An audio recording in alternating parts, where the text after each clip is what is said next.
Hello everyone, इस video में देखेंगे BSc first semester fundamental of chemistry का third unit simple bonding theories of molecule. तो पहला क्वेश्चन आपको यहाँ पे दिख रहा है, which of the following is diamagnetic. तो इस टाइप के क्वेश्चन काफ़ी बार पूछा जाता है, जैसे O2, N2, NO, इन सब के लिए कि कौन सा डायमैग्नेटिक है, कौन सा पैरामैग्नेटिक है। तो इस तरह के क्वेश्चन आते हैं।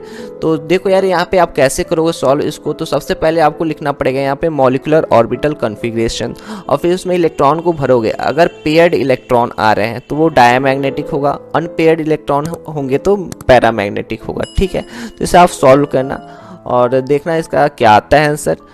तो इसे जब आप सॉल्व करोगे तो इसका आंसर आएगा O2 डबल माइनस। ठीक है, अब सेकेंड देखते हैं, state the hybridisation in sulphur atom of SF6 molecule is. तो आप इसके लिए हाइब्रिडाइजेशन निकालना कैसे निकालते हैं तो वो आपको हम बताए हैं। सबसे पहले आपको निकालना पड़ेगा balance cell electron, total balance cell electron, फिर उसे 8 से डिवाइड करोगे तो जो नंबर आएगा बॉन्डिंग और लोन पेयर का उसे ऐड करके तुम बता सकते हो हाइब्रिडाइजेशन। तो एक हम यहाँ करवा देते हैं। तो देखो यार, सल्फर का बैलेंस इलेक्ट्रॉन कितना है 6, और फ्लोरीन का कितना होता है 7, 7 छक्का 42, 42 में हम 6 जोड़ेंगे तो कितना हो गया 48। 48 को अब तुमको डिवाइड करना है 8 से। तो 48 को हम अगर 8 से डिवाइड करें तो कितना आएगा 8 छक्का 48, 6 आ रहा है। तो 6 से क्या बनेगा sp3d2। देखो s से 1 हुआ, 3 यहाँ पे और 2 यहाँ पे, तो टोटल ऐड करोगे तो 6 हो जाएगा। ठीक है, तो यहाँ पे बना sp3d2। तो आप हाइब्रिडेशन इस तरह आसानी से निकाल सकते हो, बॉन्ड पेयर और लोन पेयर को जोड़ के। ठीक है, नेक्स्ट क्वेश्चन देखते हैं।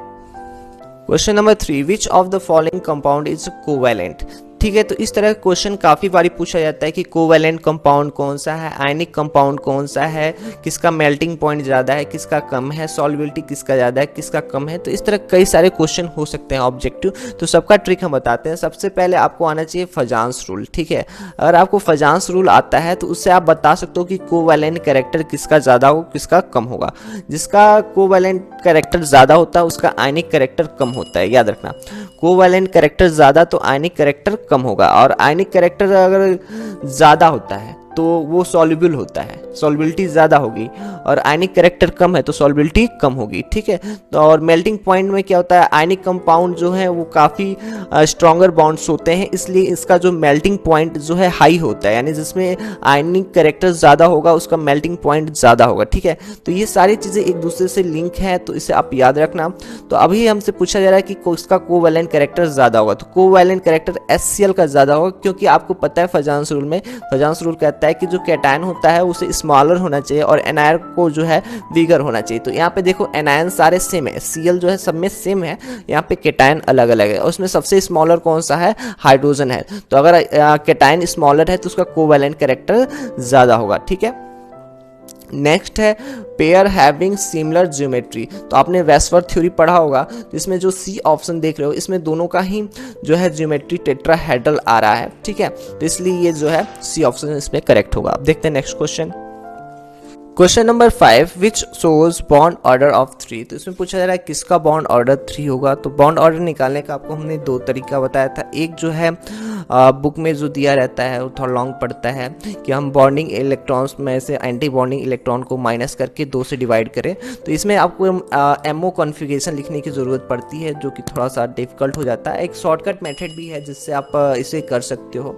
उसको आपको बस ये याद रखना है कि जिसमें टोटल 14 इलेक्ट्रॉन होते हैं उसके लिए बॉन्ड ऑर्डर 3 होता है, और 14 से ज़्यादा है तो 0.5 घटता जाएगा, और 14 से कम है तो 0.5 घटता जाएगा। तो मैक्सिमम जो है 14 होता है, 14 पे 3 बॉन्ड ऑर्डर होता है। ठीक है, इसको याद रखना। जैसे अगर 15 हुआ तो ये 15 में अगर 3 में से 0.5 घटाओ तो आ जाएगा 2.5। ठीक है, तो इस तरह लगातार घटता जाता है। तो आप देख रहे हो इसमें 14 इलेक्ट्रॉन किस में है, तो नाइट्रोजन में है 7 + 7 यानी 14 इलेक्ट्रॉन, तो इसलिए इसका करेक्ट ऑप्शन है नाइट्रोजन। ठीक है, question number 6, PCl5 is form but NCl5 is not. Y.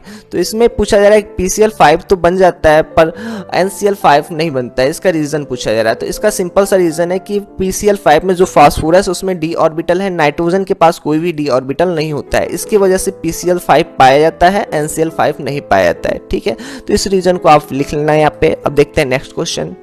Question number 7, what is the VSEPR theory. VSEPR theory क्या होता है, ठीक है। तो वेस्पर थ्योरी जो है प्रपोज किया गया था सिडविक और पॉवेल द्वारा 1940 में, और ये जो थ्योरी था ज्योमेट्री ऑफ मॉलिक्यूल के लिए था, ठीक है।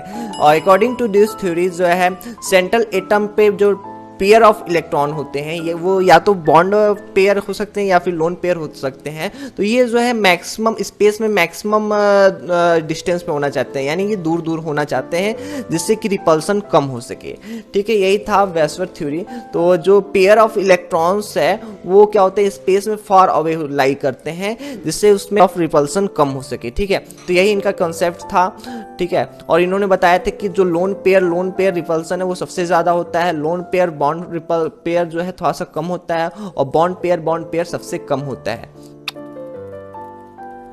Question number 8, what is hybridisation. तो हाइब्रिडाइजेशन क्या होता है इसलिए पूछा जा रहा है।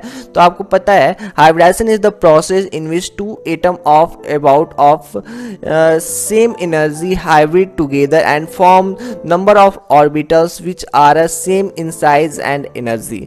तो देखो यार क्या होता है, इसे एक बार आप समझ लो अच्छे से कि दो एटम के नियरली सेम एनर्जी वाले ऑर्बिटल कंबाइन करके सेम एनर्जी वाले ऑर्बिटल का जो है फॉर्मेशन कर रहे हैं, तो वहां पे हाइब्रिडाइजेशन होता है। Question number 9, what is sigma bond and pi bond.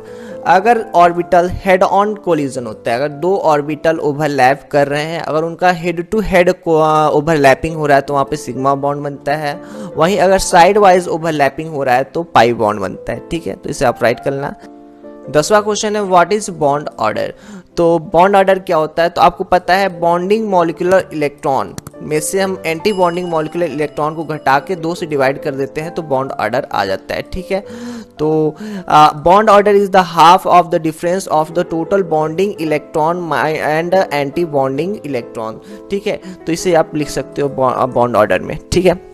तो ये रहे इस चैप्टर के कुछ इंपॉर्टेंट ऑब्जेक्टिव और वेरी शॉर्ट आंसर टाइप के क्वेश्चन।